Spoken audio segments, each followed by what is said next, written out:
गलद्दानगण्डं मिलद्भृङ्गखण्डं चलच्चारुशुण्डं जगत्त्राणशौण्डं लसद्दन्तकाण्डं विपद्भङ्गचण्डं शिवप्रेमपिण्डं भजे वक्रतुण्डम्।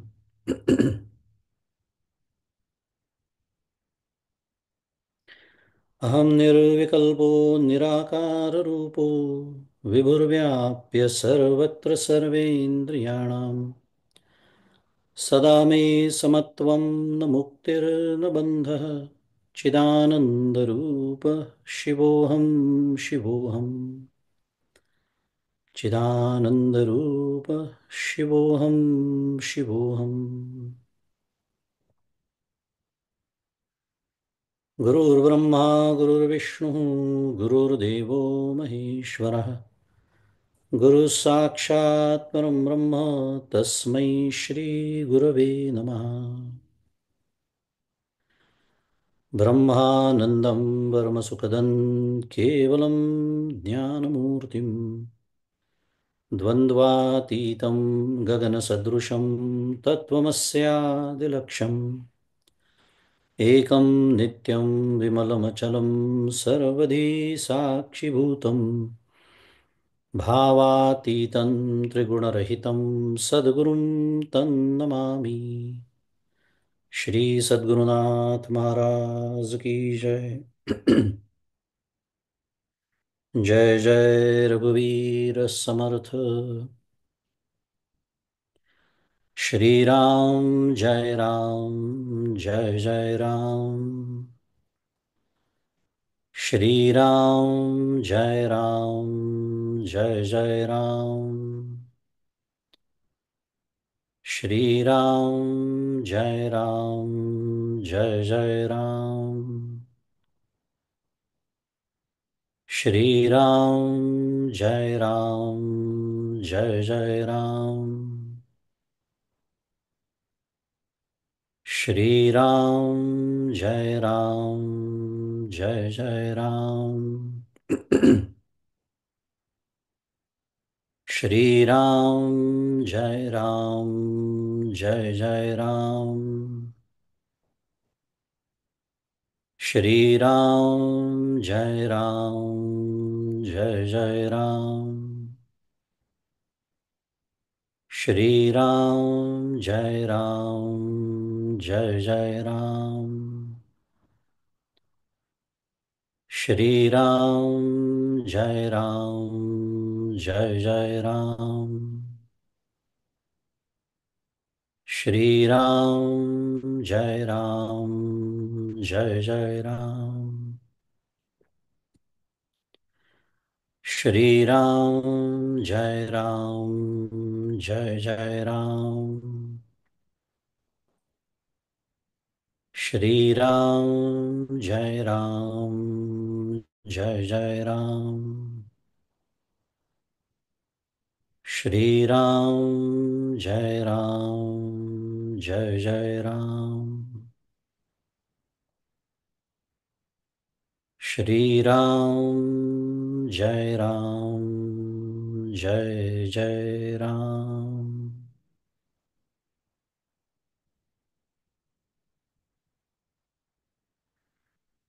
प्रभु श्री रामचंद्र भगवान की जय। श्री सद्गुरुनाथ महाराज की जय। जय जय रघुवीर समर्थ।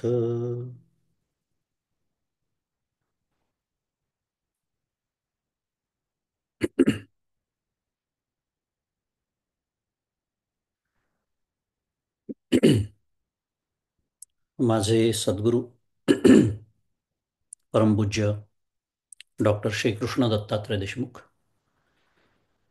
उपाख्य डॉक्टर काका यांच्या श्रीचरणी शिरसाष्टांग वंदन करतो। परमपूज्य मंदाताई गंधे यांच्या चरणी शिरसाष्टांग वंदन करतो। आपल्या प्रवचनमालेच्या दुसऱ्या आचार्य पूज्य ज्योत्स्नाताई यांना वंदन। तुम्ही श्रोते जगदीश मूर्ती, तेथे माझी व्युत्पत्ती किती, बुद्धिहीन अल्पमती, सलगी करीतो श्रीराम. तुम्हा सर्वांना सप्रेम अभिवादन.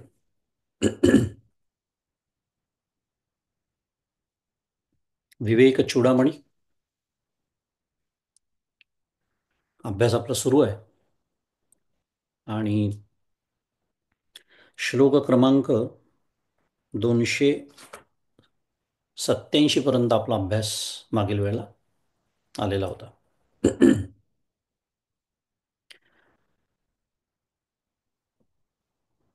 गेल्या 2-3 सत्रांचा जो विचार करायचा झाला तर आपण स्वाध्यासापनयम कुरु असं ध्रुवपद, स्वाध्यासापनयम कुरु हे जे ध्रुवपद ज्याला लाभलेलं आहे अशा 9 श्लोकांच्या गटाचं आपण चिंतन करत आहोत. अध्यास निरास, अध्यासाचा निरास ही या चालू श्लोकांच्या गटाची मध्यवर्ती कल्पना आहे. पुष्कळ आपला विचार करून त्याचा झालेला आहे आणि स्वाध्यासापनयम कुरु याचा अर्थ स्व अध्यास अपनयम कुरु असं सांगणं सुरू आहे. स्व अध्यास याचे 2 अर्थ आपण बघितले मागच्या वेळेला. मागच्या 1-2 सत्रांमध्ये आपला त्याचा विचार झालेला आहे की स्वतःचा अध्यास किंवा स्व म्हणजे आपल्या स्वरूपावरील अध्यास, अशा 2 पद्धतीने त्याचा अर्थ करता येतो, केल्या जातो, केला तरी हरकत नाही, अशा अनेक पद्धतीने बोलता येऊ शकेल. तर हा अर्थ आपण बघितला गेले 2-3 सत्र. काय पुन्हा एकदा स्व अध्यास 2 अर्थ, स्वतःचा अध्यास, स्वतःचा म्हणजे मला जो होतो तो साध्या भाषेत, आणि स्वरूपावरील, कारण स्व याचा अर्थ स्वरूप असाही होतो संदर्भाप्रमाणे, आणि हे दोन्ही अर्थ घेतले तरी बिघडत नाहीत, हे आपण बघितलं. आणि अपनय करणं, अपनय म्हणजे नष्ट करणं, एलिमिनेशन असा होतो, हाही अर्थ आपण बघितला. तर हे थोडक्यात सांगणं सुरू आहे या 9 श्लोकांच्या या गटामध्ये. या दृष्टीने आपण त्याला ध्रुवपद म्हणतो आहोत, मध्यवर्ती संकल्पना म्हणतो आहोत. आणि स्वाध्यासापनयम किंवा अपनयम कुरु, कुरु असं आचार्य म्हणतात आहे, कारण विचार करण्यासारखी गोष्ट आहे. कारण कुरु या पदामागे क्रू असा धातू आहे, संस्कृत धातू क्रू असा आहे, आणि क्रू याचा अर्थ करणे साध्या भाषेमध्ये. अनेक बाकी त्याला पैलू आहेत, पण आत्ता आपण आत्ताच्या संदर्भामध्ये एकच अर्थ स्वीकारूया, करणे. क्रू म्हणजे करणे. आणि त्या क्रू या धातूचं इथे कुरु असं पद किंवा रूप आलेलं आहे. हे परस्मैपदी लोट लकार रूप आहे. संस्कृत व्याकरणामध्ये लोट लकार हा जो आहे हा प्रार्थनात्मक किंवा आज्ञात्मक प्रकार असतो, रूप असतं.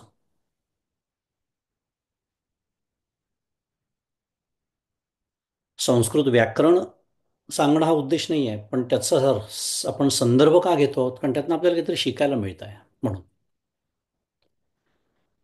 लोटलकार त्यामुळे प्रार्थनात्मक किंवा अध्यात्मक. आणि विचार केला आपण तर आचार्य आपल्या शिष्याशी बोलत आहेत, बरोबर आहे. विवेक चूडामणीचा संदर्भ आपल्याला विसरून चालणार नाही. समोर अधिकार संपन्न शिष्य बसलेला आहे आणि आचार्य आपल्या शिष्याशी संवाद साधत आहेत. आणि त्यामुळे हे जे बोलणं आहे, हे बोलणं म्हणजे कुरु, हे जे सांगणं आहे, हे जे बोलणं आहे, हे प्रार्थनात्मक नसून आज्ञात्मक आहे.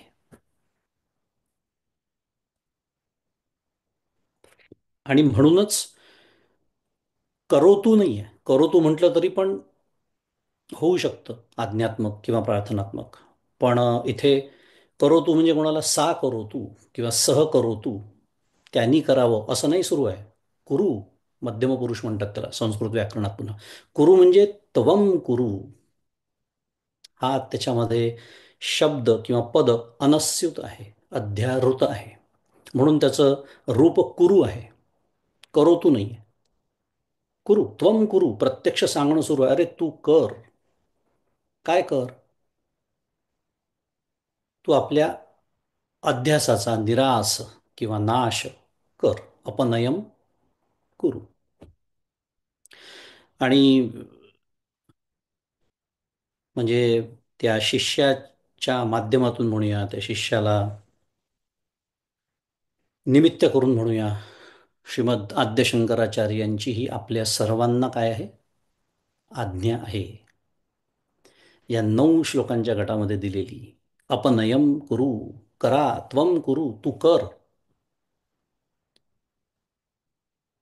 आणि जसं आज्ञेमध्ये आपण जेव्हा एखाद्याला आज्ञा देतो, ऑर्डर सोडतो म्हणतो आपण शुद्ध मराठीत त्याला, तर आपण काय कर किंवा काय केलं पाहिजे याचं स्पष्ट मार्गदर्शन करतो की नाही? त्यालाच तर आज्ञा म्हणतात. आज्ञा ही कुठलीही त्याच्यामध्ये संदिग्धता नसते, नसावी. मग अगदी त्याप्रमाणे अगदी कारण जर त्याच्यामध्ये थोडी जरी संदिग्धता आली किंवा अस्पष्ट काही असेल तर तंतोतंत आज्ञापालन करणं शक्य नसतं. त्यामुळे आज्ञेमध्ये जेव्हा आज्ञार्थक वाक्य येतं, आज्ञार्थक विधान केलं जातं, तेव्हा स्पष्ट सांगितलं जातं काय कर, स्पष्ट मार्गदर्शन असतं. आणि अगदी त्याप्रमाणे आचार्यांनी शिष्याला म्हणजेच पुन्हा एकदा आपल्याला, आपल्या सर्वांना काय कर याचे स्पष्ट मार्गदर्शन पुन्हा एकदा या 9 श्लोकांच्या गटामध्ये केलेलं आहे.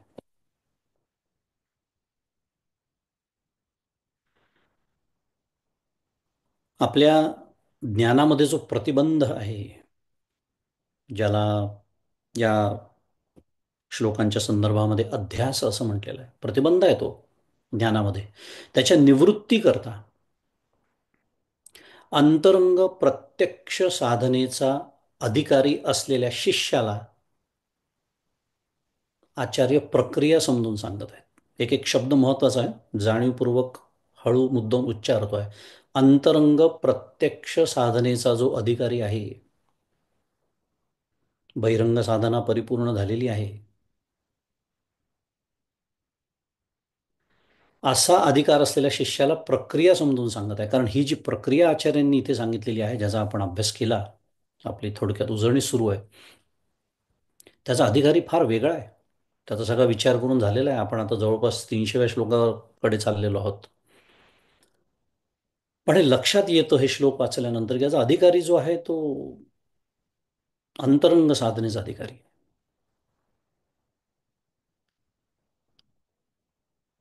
ज्याला अजूनही खूप प्रपंचाची आवड आहे, थोडा थोडा परमार्थी आवडतोय, साध्या भाषेत बोलू अगदी, तो नाही अधिकारी याचा. असो, तो विषय आत्ता नाही आहे. पण अंतरंग प्रत्यक्ष साधनेचा अधिकारी जो शिष्य आहे त्याला आचार्य अक्षरशः प्रक्रिया समजून सांगतात आहे.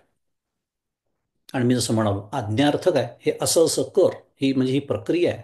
फॉलो दिस प्रोटोकॉल, फॉलो दिस स्टेप्स.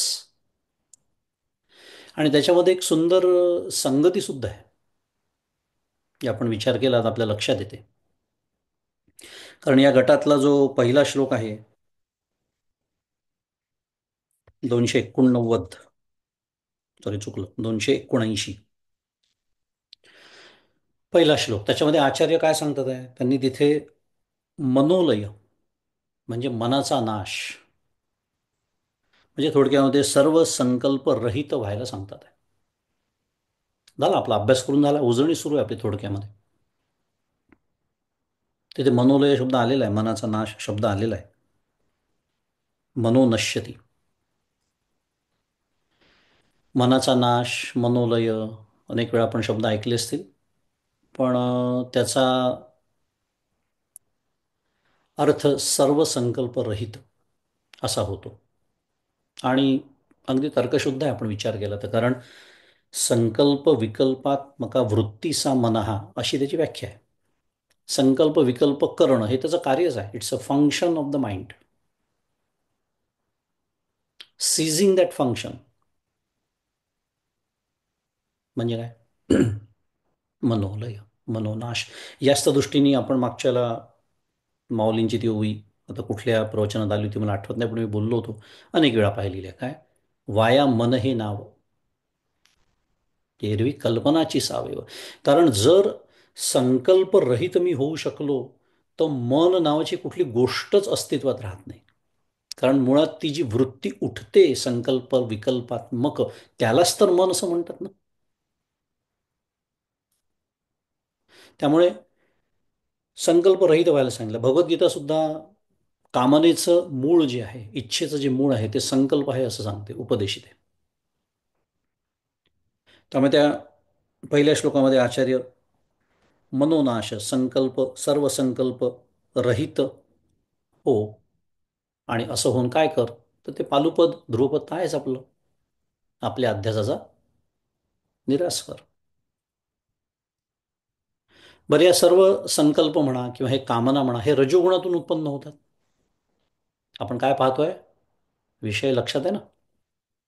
एक सुंदर संगती याच्यामध्ये आपल्या लक्षात येते. आचार्यांनी जी प्रक्रिया मांडलेली आहे आपल्यासमोर अंतरंग साधनेची, ते पाहतो आहे. त्यामुळे पहिल्या श्लोकात संकल्प झाल्यानंतर संकल्प म्हणा, कामना म्हणा, इच्छा म्हणा कशातून उत्पन्न होतात? रजोगुणातून. हे रजोगुणाचं देणं.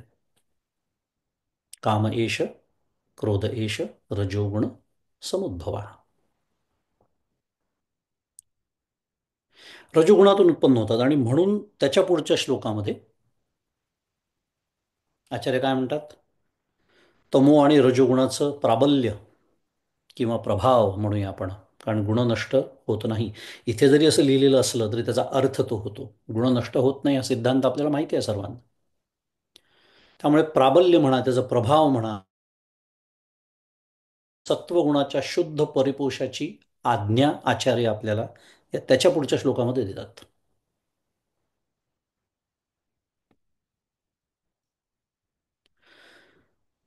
बरं, या त्रिगुणांना आधार कशाचा आहे? तीन गुणांचा उल्लेख इथे झाला, तमोगुण, रजोगुण, सत्वगुण, हवं असेल तर अगदी शुद्ध सत्वगुण इत्यादी इत्यादी. पण या त्रिगुणांना आधार कशाचा आहे? देहाचा आधार आहे. त्या देहाच्या माध्यमातूनच तर विषय भोगासाठी, सुखासाठी हे सगळं चाललेलं असतं, कर्म घडत असतं. आणि त्याच्यामुळे हे त्रिगुणांचं वर्णन झाल्यानंतर त्याच्या पुढच्या श्लोकामध्ये आचार्य आपल्याला काय स्मरण करून देतात आहे की या गुणांच्या माध्यमातून ज्या विषय भोगासाठी आणि सुखासाठी तू कर्म करतो आहेस, धडपडतो आहेस, तो हा जो देह आहे त्याचं पोषण प्रारब्ध कर्म करतं. याचं स्मरण करून देऊन देहबुद्धी सोडण्याची आज्ञा 281 क्रमांकाच्या श्लोकामध्ये आचार्य करतात. कारण रजोगुणाच्या ज्या आपल्या प्रवृत्ती आहे, विषयाच्या मागे धावण्याची जी एक ओढ आहे, देहाला म्हणजेच देहामध्ये सगळेच आले, पाचही कोश आले अर्थातच, त्या सर्वांना देहाच्या म्हणजे अगदी स्थूल पातळीपासून तर कोणत्या कोशात, ज्या कोशात आपण अडकलो असू प्रामुख्याने, त्या कोशामध्ये सुख प्राप्त व्हावं याच्यासाठी जे कर्म मी करतो आहे,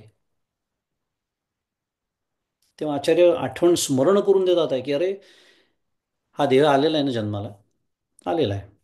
मग तो कशामुळे आला आहे? जन्म घ्यावा लागेल, वासनेचं संगी, वासनेमुळे आलेला आहे. कर्मविग्रह आहे हा. मग हा आलेला आहे, कर्मविग्रह आहे, म्हणजे पूर्वकर्माचं हे फल आहे. तर मग त्याच्याबरोबर काय आलेलं आहे? एक पॅकेज. त्या पॅकेजचं नाव काय आहे? प्रारब्ध. त्या प्रारब्धाप्रमाणेच तर गोष्टी घडतात आहेत, हे आपल्याला कळत नाही, कारण आपण हरवून गेलेलो आहोत. कशामध्ये? हेच सगळं जे वर्णन सुरू आहे आता, या देहबुद्धीमध्ये आपण हरवून गेलेलो आहोत. कारण त्या तीनही गुणांना आधार लागतो देहाचा. आणि देहाचा सगळा व्यवहार, देहाचा सगळा प्रपंच त्याचं पोषण प्रारब्ध कर्म करतं याचं स्मरण आपल्याला आचार्य करून देतात आणि देहबुद्धी सोडण्याची आज्ञा. आपला विषय काय सुरू आहे? कुरु, त्वम कुरु, आज्ञा करतात आहेत. आता या देहबुद्धीचं मूळ जीवभावात असतं. काल करून पहा, हे विचार खूप सुंदर आहे. देहबुद्धी देहबुद्धी आपण म्हणतो, पण त्याचं मूळ खरं जीवभावात आहे. मी स्वतःला सर्वप्रथम जीव समजतो. मी अखंड जीवभावात आहे, म्हणून तर हा देह मला माझा वाटतो. ही जी आत्मीयता आहे, ही जी आसक्ती आहे, हे जे एक देह तादात्म्य आहे, अनेक शब्द त्याला आहेत. आणि आपण व्यवहारकाली आपलं सगळं इंद्रियांची धाव बाहेर असल्यामुळे आणि व्यवहारासाठी ती इंद्रिय बाहेरच बघणं योग्यही असल्यामुळे, ब्रह्मदेवाने त्याला तशी बनवलेली पण असल्यामुळे, आपण जेव्हा देह म्हणतो तेव्हा स्थूल दृष्टीनेच विचार करत असतो. पण त्याच्या मुळाकडे जर गेलो, अजून सूक्ष्मतेकडे गेलो, तर त्याच्या मुळाशी जीवभाव आहे. देहबुद्धीचं मूळ आहे ते जीवभावात आहे. आणि पंचकोशांपैकी कुठलाही कोश मी आहे असं मला जे वाटतं. म्हणून मी म्हणालो की व्यवहारकाली ठीक आहे, देह म्हटलं की आपल्याला स्थूल देह असतो, पण वेगवेगळे जीव वेगवेगळ्या कोशात अडकलेले असतात, त्याची लक्षणं आपण पाहिलेली आहे. मग कुठलाही कोश असो, तो कोश मी आहे हे जे मला असं वाटतं ते जीवभावातून आलेलं असतं. होऊ शकतं असं की मला एवढी स्थूल देहाची इतकी आसक्ती नाही आहे, पण मनोमय कोश, बुद्धिमय कोश, प्राणमय कोश तर आहेच. ते हे जे वाटणं आहे, हे जे अडकणं आहे, हे जे तादात्म्य आहे, हे जीवभावातून आलेलं असतं. आणि म्हणून त्याच्या पुढच्या श्लोकामध्ये आचार्य जीवभावाचा निषेध करून मी जीव नाही तर मी ब्रह्म आहे अशी स्वयंसूचना अखंड स्वतःला देऊन आत्मानात्म विवेक सतत सांभाळण्याची आज्ञा आपल्याला या 282 क्रमांकाच्या श्लोकात देतात. स्वयंसूचना वाचलं असेल आपण, परमपूज्य काकांचा एक लेख होता, ऑटो सजेशन म्हणायचं काका त्याला, शब्द काकांनी दिलाय, ऑटो सजेशन. स्वयंसूचना अखंड स्वतःला द्यायची आहे. काय? मी जीव नाही, मी ब्रह्म आहे. यालाच दुसऱ्या भाषेत आत्मानात्म विवेक कसं म्हणतात. आणि ते सांभाळण्याची सूचना म्हणजेच आज्ञा आपल्याला आचार्य 282 क्रमांकाच्या श्लोकात त्यांनी दिलेली आहे. बरं, हा जीवभाव कशामुळे येतो? तर तो परिच्छिन्नतेमुळे येतो.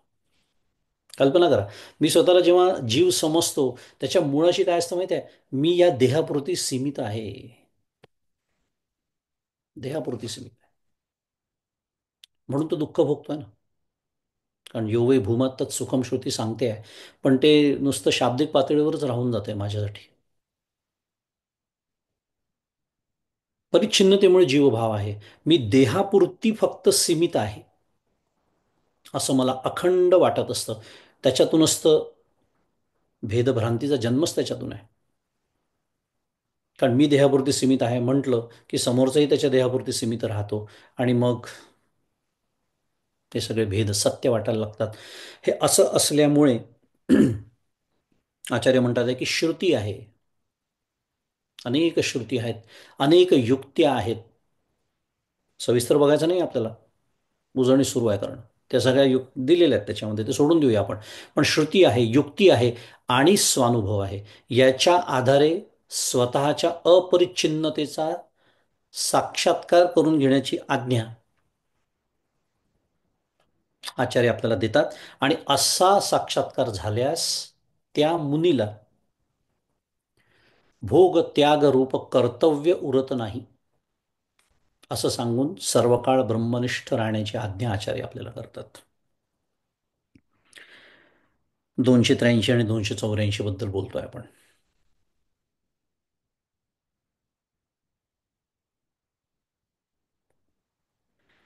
हे सगळं झाल्यानंतर जो पुढचा श्लोक आहे 285 क्रमांकाचा, त्याच्यामध्ये आचार्य आता आपल्याला तत्वम पदार्थ शोधन या प्रत्यक्ष व अत्यंत अंतरंग साधनेची आज्ञा देतात. म्हणून मी म्हणालो फार सुंदर विकास आहे त्याच्यामध्ये.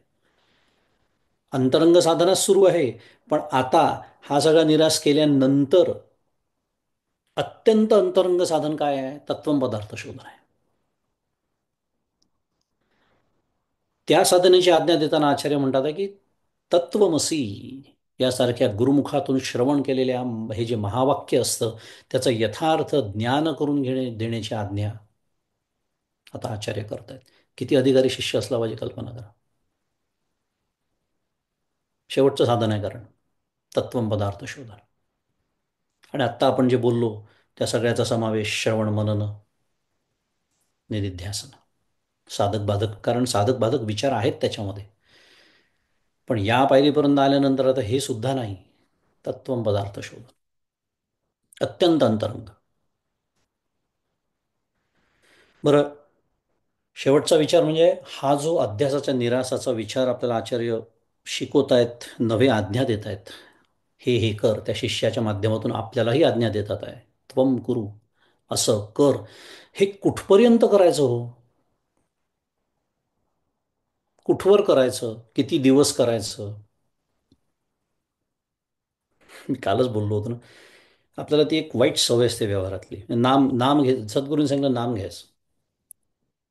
घ्यावं की नाही नाव? माझा पहिला प्रश्न असतो, किती वेळ घ्यायचं? मी कधी कुणाला विचारलं नाही प्रपंच किती दिवस करायचा हो, असं नाही येत माझ्या मनात कधीच. कधीच नाही. जेवायला बसताना मी विचारत नाही बायकोला किती वेळ जेवू. माहिती असतं पोटभर जेवणार आहे, 10 मिनिटं लागतील नाही तर 40 मिनिटं लागतील. पण हे फक्त नामस्मरणाच्या वेळेला आणि ध्यानाच्या वेळेलाच मी विचारतो किती वेळ करायचं. कारण आहे ना, ते करायचं असतं म्हणून आपण करतो. आवड कुठे आहे? बौद्धिक पातळीवर पटलेलं असतं, सद्गुरूंनी सांगितलेलं आहे, नाही साधना केली पाहिजे, हे मान्य झालेलं आहे. इतपतच. प्रेम नाही आहे अजून त्याचं. मग कुठवर करायचं हे? अध्यासाचा जो निराश आहे कुठवर करायचा, तर यासंबंधी मार्गदर्शन करण्यासाठी शेवटचे 2 श्लोक या गटातले आहेत. 286 आणि 87 जिथपर्यंत आपला अभ्यास मागच्याला आला होता. त्याच्यामध्ये आचार्य काय करतात आहे? आज्ञा करतात आहे. पुन्हा आज्ञा सुरू आहे. काय कुठपर्यंत करायचं आहे? देहबुद्धी निशेष नष्ट होईपर्यंत. 286 क्रमांकाचा श्लोक.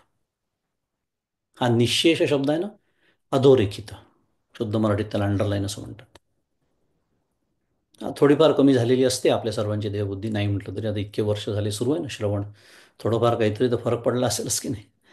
पण निशेष नष्ट होईपर्यंत. आणि इथे विचार केला तर थोडा व्यष्टीचा विचार आहे. आणि शेवटच्या 287व्या श्लोकामध्ये समष्टीचा विचार करताना आचार्य म्हणतात आहे जगत सत्यत्व पूर्णपणे मावळेपर्यंत, म्हणजे दृढ मिथ्यात्व निश्चय होईपर्यंत, निरंतर, तोपर्यंत निरंतर याचा अर्थ अखंड असा होतो. भगवद्गीता 8वा अध्याय. फरक आहे 2 शब्दांमध्ये, सतत आणि निरंतर. एखादी गोष्ट मी सतत करू शकतो पण थोड्या काळासाठी करू शकतो, पण एखादी गोष्ट सतत अखंड करणं म्हणजे निरंतर. म्हणून सतत आणि निरंतरचे दोन्ही शब्द भगवद्गीतेत येतात 8व्या अध्यायात. निरंतर अखंड अध्यास निवृत्तीची आज्ञा आपल्याला आचार्य पुन्हा एकदा त्या शिष्याला त्वम कुरु अशी आज्ञा करून त्या शिष्याच्या निमित्ताने आपल्या सर्वांना आज्ञा करत आहेत की जोपर्यंत मला अजूनही देह मी आहे असं कुठेतरी काही प्रमाणात वाटतच आहे, वाटत राहतं आहे, म्हणजे अजून निशेष देहबुद्धी नष्ट झालेली नाही आहे. आणि समर्थांनी काय मनाच्या श्लोकात नेहमीच आपलं देऊन ठेवलेलं आहे धोक्याचा इशारा. काय? देहबुद्धीचा निश्चय ज्या ढळेना तया ज्ञान कल्पांत काळी कळेना. समर्थांनी एकदम कल्प वगैरेच कल्पांत काळी, या जन्मबिन्माचा विचारच नाही आहे, या जन्मात तर शक्यच नाही आहे. कल्पांत काळी देहबुद्धी जर कल्पांतापर्यंत राहिली तर कल्पांतापर्यंत ज्ञान नाही आहे मला, म्हणजे या जीवाला. कारण या जन्मात हा देह आहे, अजून पुढचे नाही ज्ञान झालं, माहिती नाही किती देह अजून घ्यायचे आहेत. इतकं स्पष्ट लिहून ठेवलेलं आहे धडधडीत आपल्यासाठी. पण ती देहबुद्धी सोडूनच परमार्थ सुरू असतो माझा. मग चुकली या वर्म, फेरा पडे, कारण वर्मच चुकलं ना. त्यामुळे हा देह मी आहे असं जोपर्यंत मला वाटतं आहे आणि हे जग सत्य आहे, दोन वेगळ्या गोष्टी आहेत बरं. आत्ता फारसा वेळ नाही आपल्याकडे, पण आहे तशी उदाहरणं की आत्मज्ञान झालेलं आहे, पण आत्मा ब्रह्म आहे हे ज्ञान झालेलं नाही. म्हणून जगत सत्यत्व गेलेलं नाही. थोडंसं द्वैत मानणारे, पण ध्यानाभ्यास करणारे, समाधीचा अभ्यास करणारे, त्यांच्या बाबतीत या गोष्टी घडताना दिसतात. होते कदाचित प्रगती होते असं आपण गृहीत धरूया, सविकल्प अगदी निर्विकल्पापर्यंतही कदाचित होत असेल. पण जगत सत्यत्व करणारे द्वैतच मानतात ना मुळात. नाही चालत. म्हणून इथे दोन्हीचा उल्लेख आचार्याने अगदी छान दोन वेगवेगळ्या श्लोकांमध्ये केलेला आहे की देहबुद्धी निःशेष नष्ट झाली पाहिजे आणि जगत सत्यत्व पूर्णतः गेलो पाहिजे. त्याला दृढ मिथ्यात्व निश्चय म्हणतात, त्यालाच बाध असं म्हणतात. बाध शब्दाची व्याख्याच आहे ती, दृढ मिथ्यात्व निश्चय. असं हे सगळं 9 श्लोकांचं हे प्रकरण, 287 पर्यंत.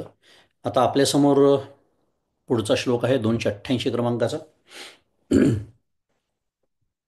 तो मी वाचतो.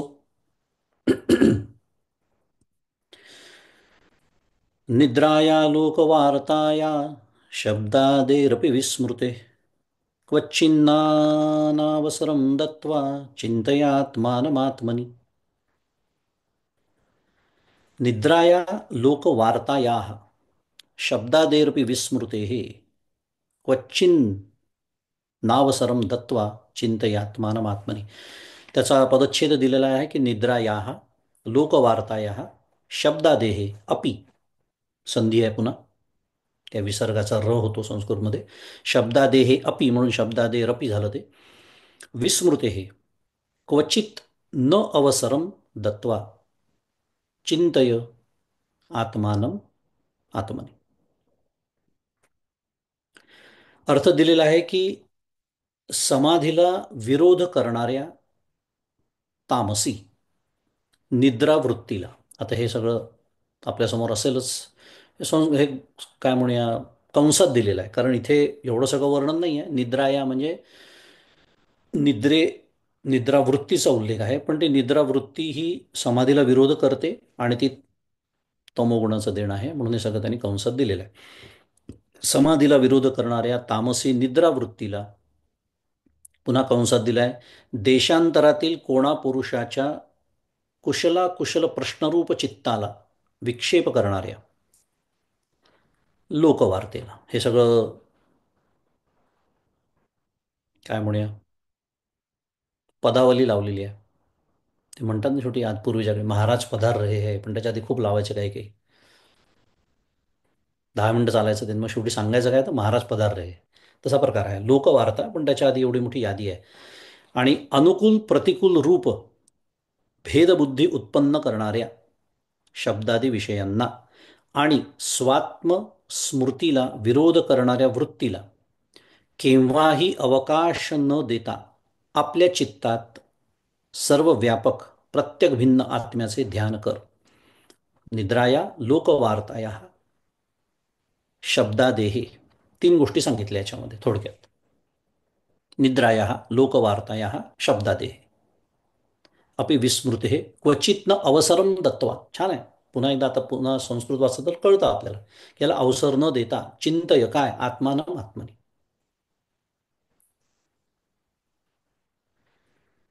आपल्या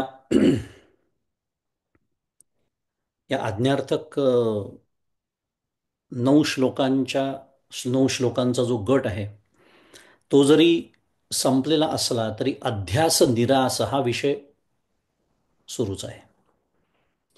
कारण समर्थांच्या, आपल्या आचार्यांच्या समोर माझ्यासारखा शिष्य असल्यामुळे त्यांना माहिती आहे की माझं 9 श्लोकांनी काही काम होणार नाही आहे. आणि या ज्या दिलेल्या आज्ञा आहे त्यांचं पालन करण्याच्या दृष्टीने आता आचार्य आपल्याला श्लोक क्रमांक 299 पर्यंत या विषयाचं स्पष्टीकरण देणार आहेत. अधिकाधिक स्पष्टीकरण. कोणत्या विषयाचं? अध्यास निरास हा विषय सुरू आहे. ते 9 श्लोकांचा तो गट झाला, पण त्याचं अजून स्पष्टीकरण आपल्याला आचार्य देणार आहे, कारण तिथे आज्ञा दिल्या. आता थोडंसं त्या आज्ञेचं पालन कसं करायचं हे सांगायला हवं ना. थोडंसं थोडंसं स्पष्टीकरण. का करायचं आणि कसं करायचं. Why and how. What has been explained. हा जो श्लोक आहे ना, आत्ता मी जो वाचला 288 क्रमांकाचा, अप्रतिम श्लोक आहे तुम्हाला सांगतो. असं का म्हणतो तेही सांगतो. साधकासाठी विशेषतः तुमच्या माझ्यासाठी, आणि विशेषतः म्हणण्याचं कारण असं की 21व्या या शतकामध्ये अतिव्यस्त असलेले आपण सर्वजण.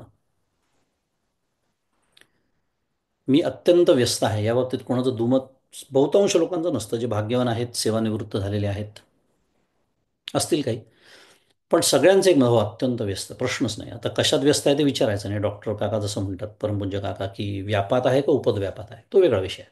व्यस्त आहे हे निश्चित. तर अत्यंत व्यस्त म्हणजे त्या कारणात आत्ता झाला वेळ नाही, पण कल्पना करू शकतो आपण की एक 40-50 वर्षापूर्वीची व्यस्तता, आपल्या वडिलांचा जो काळ होता, आपल्या आजोबांचा जो काळ होता, आणि आजची व्यस्तता प्रचंड गतिमानता आहे. त्याच्यामुळे प्रचंड अति व्यस्तता सुद्धा आहे.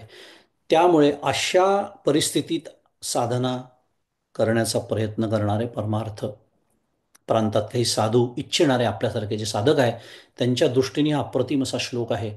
कारण काय आहे की सर्व तत्वज्ञान समजवून घेतल्यानंतर माझ्या जीवनात आमूलाग्र बदल घडवून संपूर्ण जीवनच साधनेमध्ये रूपांतरित करण्याची गुरुकिल्ली म्हणजे हा श्लोक आहे. विचार केला तर आमूलाग्र बदल, परमपूज्य काकांचे शब्द आपल्या सगळ्यांना माहिती आहेत. आणि बैठकीच्या साधनेला नाही फारसा वाव मिळत या व्यस्ततेमुळे.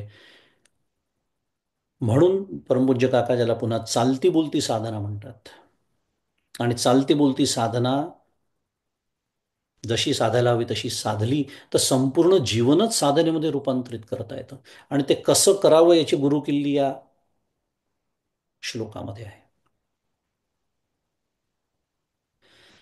मात्र यासाठी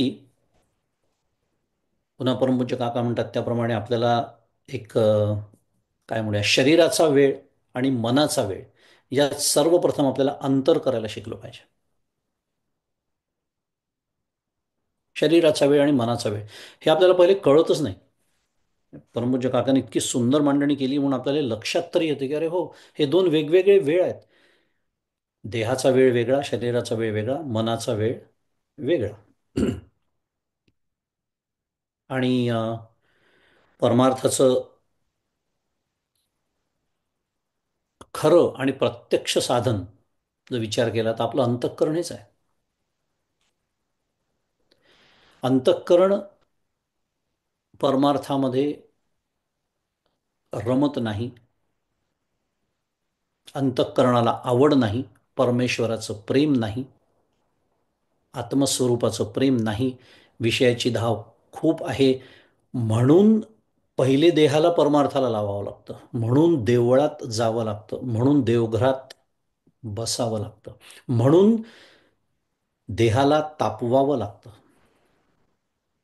कशासाठी? देहाला तापवणं हा उद्देश नाही आहे, मनाला तापवणं हा उद्देश आहे. पण ते मन इतकं घट्ट चिकटलं आहे की दूध तापवण्यासाठी जसं ते भांडं तापवावं लागतं, तसं माझं अंतःकरण तापवण्यासाठी मला पहिले अजून देहालाच तापवावं लागतंय. पण देहाला तापवणं हा उद्देश नाही आहे. विषय काय सुरू आहे? खरं साधन जे आहे परमार्थाचं ते आपलं अंतःकरण हे आहे. आणि त्याला उपलब्ध हा जो वेळ आहे, कारण खरं साधन ते आहे तर त्याचा विचार जास्त केला पाहिजे. आणि त्याला जो उपलब्ध वेळ आहे हा देहाला उपलब्ध असलेल्या वेळेपेक्षा जास्त आहे. एक विधान करतोय, करून पहा विचार. देह आपला अखंड सकाळी उठल्यापासून तर रात्री झोपेपर्यंत. झोपे ते शक्य नाही, नाही तर माझ्यासारखे महाभाग आहे त्यांनी झोपेतही कार्य केलं असतं, तिथेही स्वस्थ बसले नसते. पण तिथे शक्यच नाही आहे, त्याच्यामुळे तो काळ सोडून देऊ. पण जाग आल्या क्षणापासून तर रात्री झोपेच्या क्षणापर्यंत देह अखंड काय करतोय, कार्यमग्न आहे. काही ना काहीतरी उद्योग देहाने सुरूच आहे. इतके की काही महाभाग शांत बसू सुद्धा शकत नाही. अखंड पाय हलव, हात हलव, मान हलव. परंतु मंदादेव वर्णन करतात त्याचं, कोणत्या गुणाचं देणं ते आहे इत्यादी. शांत बसू सुद्धा शकत नाही आपण ठीक एखाद्या ठिकाणी 1 तास. असो, मुद्दा एवढाच की देहाला उपलब्ध वेळ कमी आहे, पण मनाला. आणि झालंय त्याचं वर्णन मागच्या काही सत्रांमध्ये. काय उदाहरणार्थ, मी स्वयंपाक, आता स्त्री आहेत स्वयंपाक करतात आहे, पोळ्या लाटतात आहेत. देह काम करतोय, बरोबर आहे. म्हणजे देह व्यस्त आहे, हो. देहाने दुसरं काही करणं शक्य आहे, नाही. मग अंतःकरण अगदी प्रत्येक पोळी किती गोल होते आहे, त्याचं रेडियस म्हणा, डायमीटर म्हणा,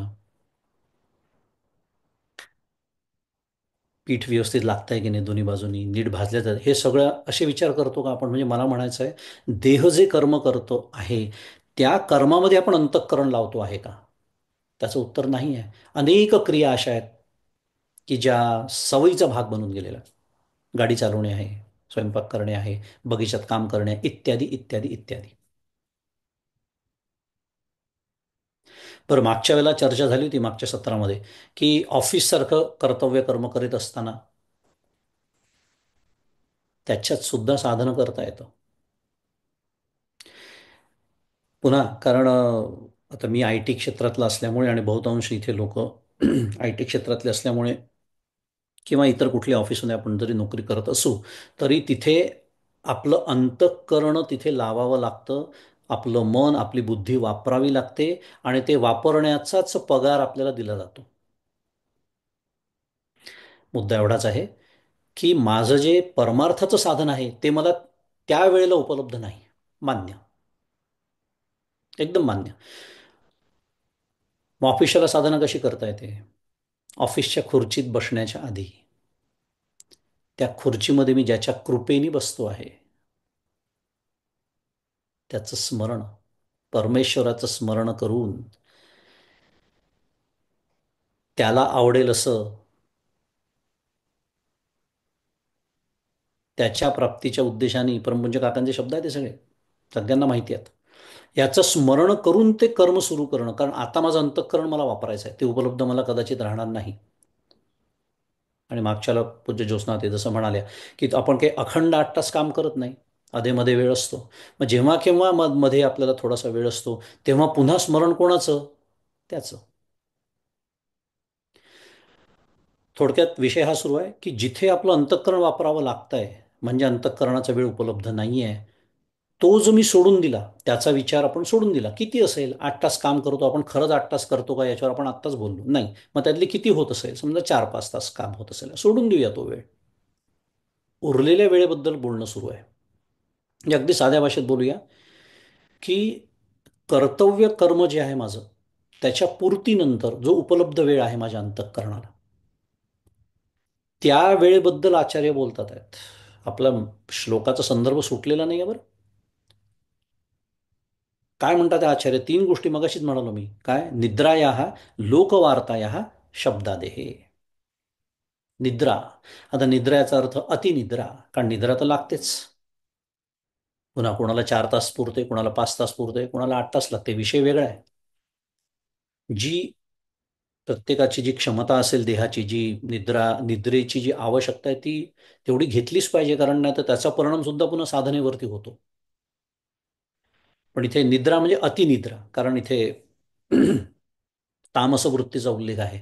तमोगुणाचं जे देणं आहे अखंड झोपणे त्याच्याबद्दल सुरू आहे. जी काय आपली 5-7 तासाची निद्रा असेल ती. लोकवार्ता. खरंच सांगतोय, इतका अप्रतिम श्लोक आहे, इतकं हा देऊ शकतो श्लोक मला जर मी घेतलं तर. पण मला घाई कशाची असते? 288, 289, 290. अरे पण तो काय सांगतो आहे? इतकं सुंदर तुम्हाला देतोय. लोकवार्ता परमपूज्य काकांनी अतिशय साध्या भाषेत आपल्यासाठी मांडून ठेवलेला आहे. काय लोकवार्ता म्हणजे काय? परमपूज्य काकांनी काय मांडलं त्याच्या आधी कालचंच उदाहरण घेऊया. किती वेळ मी घालवला कशामध्ये? कालच्या प्रवचनात मी बोललो गमतीने, कमळाबाई येणार का ट्रम्प तात्या येणार? आता ट्रम्प तात्या आले हे कळलं ना, सकाळी कळलं. पण त्याच्या आधी स्विंग स्टेट्स कोणते आहे, किती आले, कुठे काय चालू आहे, किती मतं, कोणत्या काउंटीत काय चालू आहे, कोण, माझी मुलाखत आहे का उद्या टी व्हीवरती? लोकवार्तेचं ताजं उदाहरण देण्यासाठी मी हा विषय सांगितला. प्रत्येकाने आपापला त्याचा अभ्यास करायचा की काल माझा किती वेळ या सर्व ॲनालिसिसमध्ये गेला. आणि म्हणून मी काल गमतीने म्हणालो, इथे मी आता आजही लावून बसलेलो नाही, आय व्होटेड. आय व्होटेड कशासाठी म्हणजे काय? मी माझं कर्तव्य पूर्ण केलेलं आहे. आता काय होईल ते उद्या सगळे कळणारच आहे. नाही, त्याच्यासाठी रात्रभर जागायचं. कारण रात्री सुरू होतं ना सगळं ॲनालिसिस. आणि परमपूज्य काकांनी मांडणी काय केली त्याची? व्यक्ती, वस्तू, घटना, परिस्थिती. फारच सुंदर मांडणी आहे, कारण याच्या पलीकडे काही नाहीच आहे. आपण काय बोलतोय माहिती आहे ना?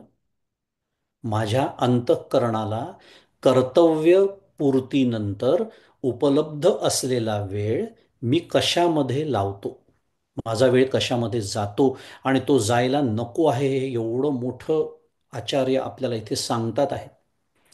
हे जर मी सांभाळू शकलो, ते निद्रा, लोकवार्ता अखंड, कारण आपल्या अंतःकरणाचा विचार खरंच करायचा. ह्यालाच तर साधना असं म्हणतात. कशात गेला माझा दिवसभर जास्तीत जास्त वेळ, आणि याच्यातच जातो. आणि ते थोडंसं आपण सावध साक्षेपी दक्षचा उल्लेख झाला होता मागच्या वेळेला. थोडी ती सावधपणानं फार वेळ टिकतच नाही तो. ते प्रामाणिक साधकाला, जो अभ्यास करतो त्याला हे सगळ्या गोष्टी समजतात. कधी ते आपल्या साध्या भाषेत सटकतं, अंतःकरण मन सुटतं, आणि जाऊन 10 म्हणजे 15 असेल तर 2-4 तासांनी लक्षात येतं की अरे, पुन्हा एकदा मी व्यक्ती, वस्तू, घटना, परिस्थिती याच्याच विचारांमध्ये माझा चित्त अडकलेला आहे. मगाशी मी जे उदाहरण दिलं ते परिस्थितीचं उदाहरण होतं. कोण निवडून येणार, घटना. आणि विषय, विषय हा तर इतकी भयानक अवस्था आहे सध्याच्या पुन्हा आपल्या आधुनिक युगातल्या साधकाची, की जे मी म्हणालो की 30-40 वर्षापूर्वीच्या साधकांना या समस्याच नव्हत्या. कोणत्या? Social media, WhatsApp. अखंड ऑनलाईन असलेले लोक मला माहिती आहेत, अखंड. आणि त्यांचा अभिमान आहे त्यांना, की कोणताही मेसेज आला तरी 30 सेकंदामध्ये माझं त्याला उत्तर असतं. जणू काही याला नोकरीवरच ठेवलेलं आहे. संदेश आला की उत्तर द्यायचं, हा तुझा पगार. अखंड. करा विचार, मी दिवसातले किती तास माझे व्हॉट्सॲपवरती जातात, किती तास त्या यूट्यूबवर मी काही ना काहीतरी बघत बसतो. बाकीचे मनोरंजनाच्या भरमसाठ मनोरंजनाची आज जी साधनं उपलब्ध आहे आपल्याला विज्ञानाच्या कृपेने म्हणा, अवकृपेने म्हणा, त्याच्याबद्दल तर मी बोलतच नाही. ते ओ टी टी प्लॅटफॉर्म आणि नेटफ्लिक्स आणि हे. म्हणून मी म्हणालो की या समस्या नव्हत्या आधीच्या पिढीला, आपल्याला त्या आहेत. आणि ते इतकं सोपं करून ठेवलेलं आहे या विज्ञानाने, अगदी हातात आणून दिलेलं आहे. पूर्वीच्या काळी चित्रपट पाहायला जावं तरी लागायचं, त्या थिएटरमध्ये कष्ट घ्यावे लागायचे. इथे म्हणजे थिएटर माझ्या हातात आणून दिलेला आहे. हा फोन, नेहमीच सांगतो मी, स्मार्टफोन नावाचा जो प्रकार आहे. आणि ते असं असं असं असं अंगठ्याने, अंगठा एकदम तुटून पडेल पण ते संपतच नाही. अनएंडिंग स्क्रोलिंग म्हणतात त्याला. आणि मशीन लर्निंगचे algorithms, by studying how the dopamine is release in your brain. अक्षरशः नेटफ्लिक्स सारख्या कंपन्या न्यूरो सायंटिस्ट हायर करतात आहे, कारण they are studying our brain. Nothing is free by the way.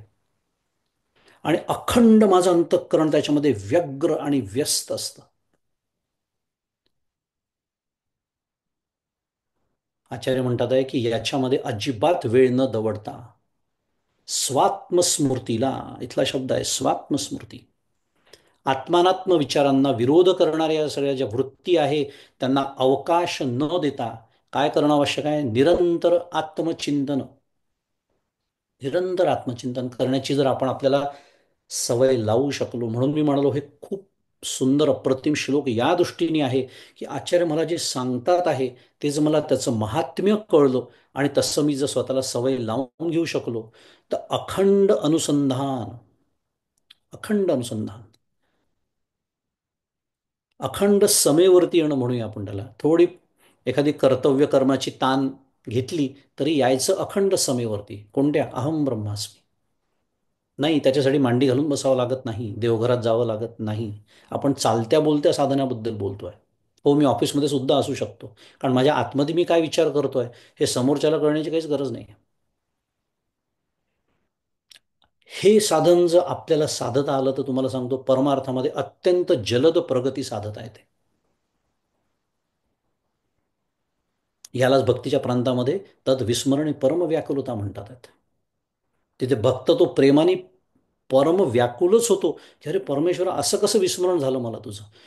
आणि माझी उलटी परिस्थिती. दिवसातून एकदा जरी त्याचं स्मरण झालं तरी मग हा देवाची आठवण आली आज बरं. अशी अवस्था असते आपली. म्हणतो 13व्या अध्यायामध्ये माऊली ज्ञानाचं वर्णन करते. काय? बहु एकांतावरी प्रीती जया जनपदांची खंती जाण मनुष्याकारे मूर्ती ज्ञानाची तो. फार सुंदर होई आहे. बहु एकांतावरी प्रीती. आणि हा जो एकांत आहे ना तो देहाचाच असला पाहिजे असं नाही आहे. मागे आपलं बोलणं आणि आपला विषय तोच सुरू आहे की या आजच्या 21व्या शतकातल्या साधकाला कदाचित देहाचा एकांत नाही जमणार. खूप आपलं आयुष्य अतिव्यस्त झालेलं आहे. त्यामुळे आधुनिक युगामधल्या या गतिमान युगातल्या साधकाला अंतःकरणाचा एकांत म्हणून कमवावा लागतो. तो कमवावा लागतो, कोणी आणून देणार नाही. Nobody is going to offer you on the platter. मला अखंड सावध राहावं लागणार आहे. मी आत्ता जे माझं अंतःकरण करताय हा व्याप आहे, हा व्यापाचा भाग आहे का उपद्व्याप आहे, हे अखंड आपल्याला आपलं तपासावं लागणार आहे. आणि त्याच्यासाठी त्याची आवड लागते. त्याच्यासाठी काय लागतं? जनपदांची खंती लागते. हा, इथे आलेलंच आहे लोकवार्ता या जनपद. थोडक्यात साध्या भाषेत वैराग्य लागतं. आणि ज्याच अर्थाने समर्थ म्हणतात उदासीनता तत्वता सार आहे सदा सर्वदा मोकळी वृत्ती आहे मनोबोध. आपली ही अंतःकरणाची जी वृत्ती आहे अशी मोकळी आणि उपलब्ध करण्याचाच जो उपाय आहे तो आचार्यांनी या श्लोकामध्ये प्रतिपादलेला आहे. की आपलं अंतःकरण जे अखंड व्यग्र व्यस्त असतं ते कशामध्ये असतं हे शोधून काढायचं, ते बाजूला सारायचं, म्हणजेच अध्यासाचा निराश करण्याची प्रक्रिया आहे.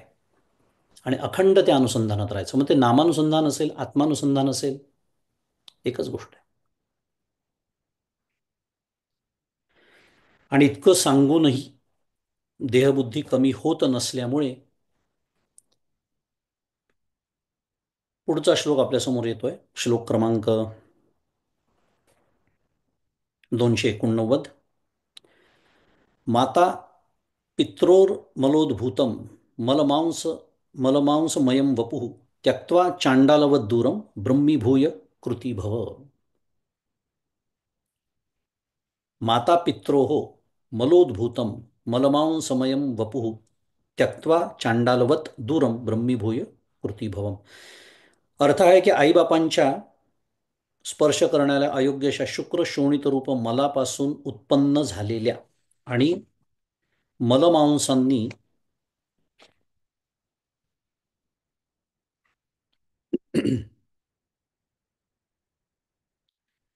मलमांसांनी भरलेल्या शरीराला अपवित्र चांडालाप्रमाणे दूर सोडून ते अनात्मा आहे असे समजून त्यावरील आत्मत्व टाकून ब्रह्मनिष्ठेने ब्रह्मरूप होऊन कृतार्थ हो. थोडक्यामध्ये काय सांगितलं आहे? देह तादात्म्य सुटण्याकरता देहाची अमंगलता आणि अनात्मता सांगितलेली आहे. म्हणून मी म्हणालो की हे जे सगळं मगाशीचं वर्णन आहे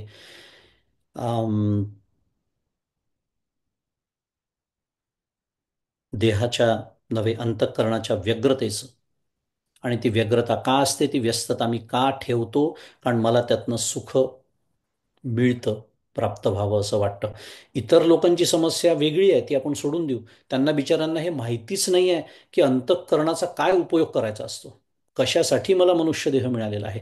पण आपण भाग्यवंत आहोत की आपल्याला निश्चित एवढं तर नक्कीच कळलेलं आहे. मग जर कळलं आहे तरी ते वळत का नाही आहे? कारण या देहावरचं प्रेम आहे. आणि या देहावरचं प्रेम, बरं, अन्नमय कोशात त्याचं वर्णन याच पद्धतीने आचार्यांनी केलेलं आहे. मल मांस रुधिर याची ती काय मुळी, देहा हाडांची मुळी म्हणतात, अनेक अशा पद्धतीने जे वर्णन संत करतात देहाचं. कारण संत काय करतात, आपली समजूत काढण्यासाठी साम दाम दंड भेद सर्व प्रकार, म्हणून इथे दोषवृत्ती ज्याला म्हणतात ती वृत्ती आपल्याला शिकवतात आहे आचार्य, की इतकं काय देहाचं प्रेम धरून बसला आहात तुम्ही, काय आहे हा देह. आणि खरंच विचार केला ना, हे वरचं जे कव्हर आहे त्याच्यामुळे त्याची आसक्ती जास्त असते. ते कव्हर उघडून ज्यांनी ते पाहिलेलं आहे आतमध्ये काय काय असतं, डॉक्टर लोक जे असतात, कदाचित त्यांना या दृष्टीने माहिती असेल, त्यांना हे समजायला सोपं जात असावं असं मला वाटतं. मी डॉक्टर नाही आहे, पण बॉडी अॅनाटॉमी आज आपल्या सगळ्यांना माहिती असते. फक्त ती डोळ्यांनी दिसत नाही. डोळ्याला दिसतं ते छान सुंदर रूप असतं, पण प्रत्यक्ष जर कल्पना केली तर या देहामध्ये आतमध्ये काय आहे असा जर विचार केला तर या श्लोकामध्ये जे सगळं वर्णन आपण आता वाचलं, हे त्या देहाबद्दलची एक भयानक जी आसक्ती आहे अजूनही, ती जावी हा त्याच्यामागे उद्देश आहे. म्हणून तो कसा निर्माण होतो आणि हे सगळं वर्णन आपण आत्ता जे आचार्यांनी सांगितलेलं सगळं बघितलं. कारण या असं देहाचं काय म्हणूया निषेध करणारे संत, या देहाकडे दोषदृष्टीने पाहायला आपल्याला शिकवणारे संतच त्या देहाबद्दल असंही बोलतात काय, या नरदेहाचे नि आधारे नाना साधनाचे नि द्वारे मुख्य सारासार विचारे बहुत सुटले. समर्थ म्हणतात दासबोधामध्ये, त्या नरदेहाचे नि आधारे. हो, हाच तो नरदेह ज्याचं वर्णन आता ह्या पद्धतीने केलेलं आहे आचार्यांनी. पण पुन्हा तोच आहे, मी जर तो विषयासक्तीमध्ये विषयातून सुख मिळवण्यासाठी वापरला तर मग आचार्य करतात आहेत ते वर्णन माझ्यासाठी आहे. पण तो जो मी परमार्थासाठी वापरला, आणि परमपूज्य काकांचा तो आवडता शब्द आहे, देह वापरून घ्यायचा आहे, मन वापरून घ्यायचं आहे, बुद्धी वापरून घ्यायची आहे, वेळ वापरून घ्यायचा आहे, अंतःकरण वापरून घ्यायचं आहे, अंतःकरणाचा वेळ वापरून घ्यायचा आहे. हे वापरणं वापरणं वापरणं कशासाठी, या नरदेहाची नि आधारे नाना साधनेची निद्वारे, ते साधन आपण सगळे शिकतोय आता. आणि मुख्य सारासार विचार आहे. काय सुंदर होऊया बा, आत्ता आपल्याला अगदी चपखल लागू पडते जे बोलतो आपण त्याला. सारासार विचार हा अंतःकरणाचा वेळ जो उपलब्ध मी स्वतःसाठी करून घेतोय, त्यात करायचं काय आहे, सारासार विचार, आत्मानात्म विचार. आणि असं जेव्हा करू तेव्हा बहुत सुटले. तर बहुत सुटले तर त्या बहुतांमध्ये मी का नसावं, त्या बहुतांपैकी एक आपणही व्हावं अशी सदिच्छा सद्गुरूंच्या चरणी व्यक्त करतो आणि इथे थांबतो. आपली वेळ संपलेली आहे आणि श्लोक क्रमांक 289 पर्यंत आपला अभ्यास आज पूर्ण झालेला आहे. थांबूया. श्री सद्गुरुनाथ महाराज की जय. जय जय रघुवीर समर्थ.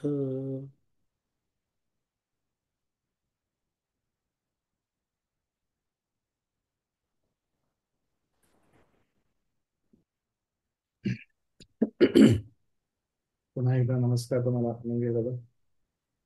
खूप सुंदर आढावा झाला. स्वाध्यास आपण करू या गटाला. आणि हा जो पुढचा अप्लाइड परमार्थ सांगणारा श्लोक आहे त्याचं महत्व तुम्ही पटवून दिलं. खूप खूप धन्यवाद. वाटणारा सोपा श्लोक आहे पण अतिशय मर्म सांगणारे अप्लाइड परमार्थ सांगणारा श्लोक. अप्रतिम श्लोक आहे, तुला सांगतो. हम्म. कारण आजच्या या युगामध्ये, अतिव्यस्त युगामध्ये एक सगळ्यात उत्कृष्ट साधन आपल्या सर्वांसाठी असेल तर अनुसंधान हेच आहे. आणि अनुसंधान आपल्याला त्या ठोकळेबाज साधनेतून बाहेर काढतं.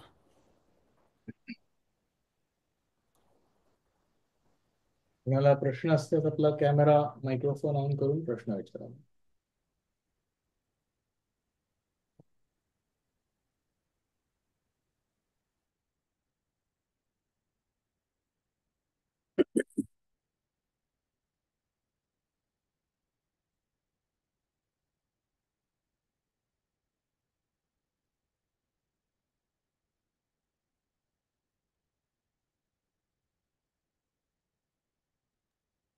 बघूया प्रश्न नसेल तर. मला वाटतं सगळे लोक अजून विचार करतायत त्या श्लोकाबद्दल, कसं वापरता येईल तो रोजच्या जीवनात. तुम्ही ग्रुपवर सुद्धा विचार करून प्रश्न पाठवू शकता, ऑडिओ फॉर्ममध्ये किंवा लिहून. बरंच काही इथे आपल्याला आत्मसात करण्यासाठी, विचार करण्यासारखं खूप सांगितलं आज मंगेश दादांनी. ठीक आहे, प्रश्न नसतील तर मग थांब. मी शेवटचा श्लोक घेतो ना. भावी पूर्ण कृपा गुरु मजवरी, प्रार्थित भावे तुला, वारी सर्व अरिष्ट नेऊनिलया, संमोह जो वाढला, अज्ञानांधजनासी मुक्त करुणी, शांती पदी बैसवी, विनती हीच असे न मागत तुझे, भक्ती तुझी ही हवी. श्री सद्गुरुनाथ महाराज की जय. जय श्रीराम. जय श्री